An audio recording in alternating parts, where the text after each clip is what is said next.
جی السلام علیکم ورحمۃ اللہ وبرکاتہ۔ اگر آپ چاہتے ہیں کہ آپ کی رشتہ داری بچی رہے، آپ کے تعلقات بچے رہیں، آپ کی یاری دوستی بچی رہے، تو جب بھی آپس میں لین دین کیا کریں تو اس کو تحریری شکل دیا کریں، اسے لکھا کریں، کسی اسٹامپ پیپر کے اوپر لکھا کریں یا اس کے بدلے میں اس سے چیک لیا کریں، کوئی بھی ہو، کتنا مرضی سکا ہو۔ اس کی وجہ یہ ہے کہ جب آپ یہ معاملات نہیں کریں گے لکھنے والے، تو ممکن ہے کہ پھر آپ کے تعلقات جو ہیں وہ خراب ہوں، آپ کے تعلقات ختم ہو جائیں، اور آپ کے جو پیسے ہیں وہ بھی آپ کے ختم ہو جائیں، وہ بھی مر جائیں، آپ کو واپس نہ ملے۔ اور قانونی طور پر بھی اگر آپ کے پاس کوئی تحریری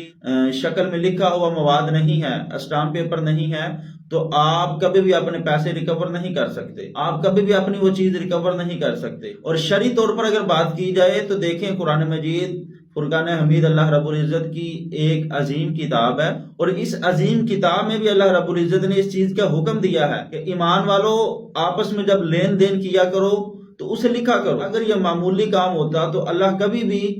قرآن مجید میں اتنی بڑی کتاب میں اس چیز کا ذکر نہ کرتا۔ اگر اتنی بڑی کتاب ہے تو لین دین کے معاملے کا اگر اس میں ذکر کیا گیا ہے تو یہ لین دین کا معاملہ بھی اتنا بڑا ہے۔ سورۃ البقرہ میں ارشاد فرمایا، جو قرآن پاک کی سب سے بڑی آیت ہے، یا ایھا الذین آمنوا اذا تداینتم بدین الی اجل مسمى فاکتبوا،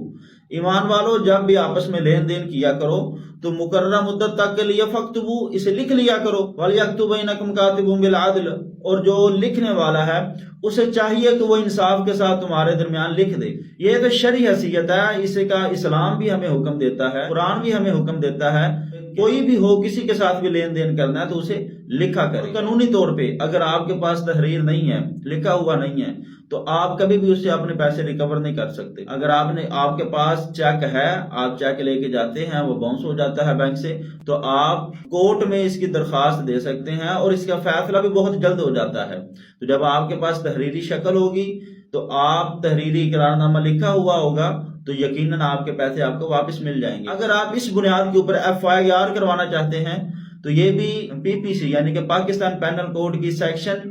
489F، اس کے تحت آپ FIR کروا سکتے ہیں، لیکن یہ بات یاد رکھیں اس کی سزا تو 3 سال تک قید ہے، لیکن اس سے پیسے ملنے کے چانسز بہت کم ہوتے ہیں، پیسے آپ کو کورٹ ہی لے کر دے گی۔ ان چیزوں کا خیال رکھیں، اپنے تعلقات بھی بچائیں اور اپنا پیسہ بھی بچائیں۔